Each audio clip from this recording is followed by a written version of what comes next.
And there are basically three types of life estates. Let's break them down for you.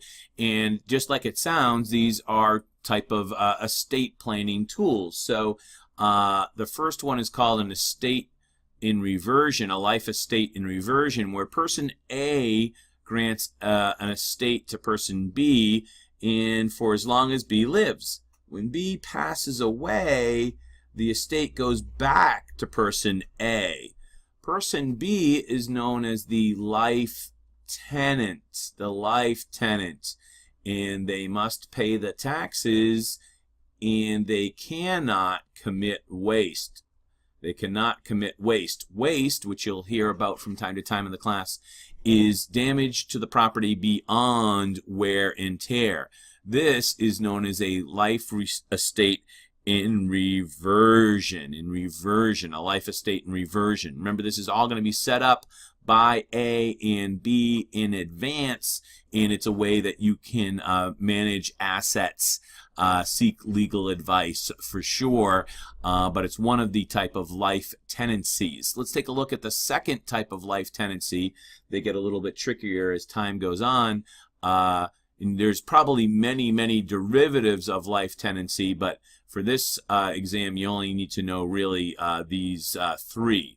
So A grants a life tenancy to B, just like before, and then at the end, when B passes away, X takes over. This is known as life estate in remainder,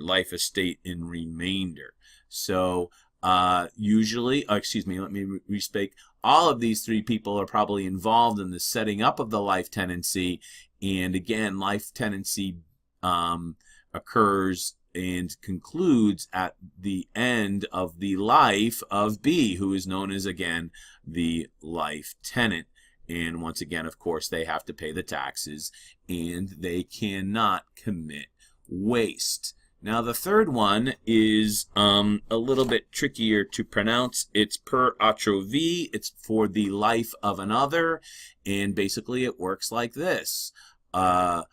Person A, who owns the estate, sets up a life tenancy for person B for the life of another. So this starts off the same, but there's another person down here. We'll just call them person Q.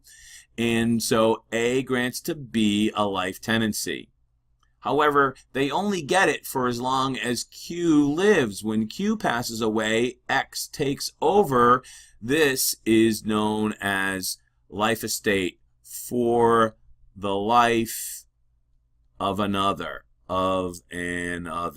Let's get you the French words for that so we can spell it out so that you don't get it wrong on the exam. That's known as per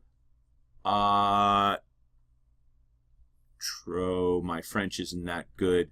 Per atrovie, for the life of another. Either way, let me just say it for you again. Person A grants a life estate to person B. B gets it. They're the life tenant, but they only enjoy the life tenancy for as long as Q lives. When Q passes away, then X becomes the remainder man. Okay, that's what per atrovie, or for the life of another, life estate is all about.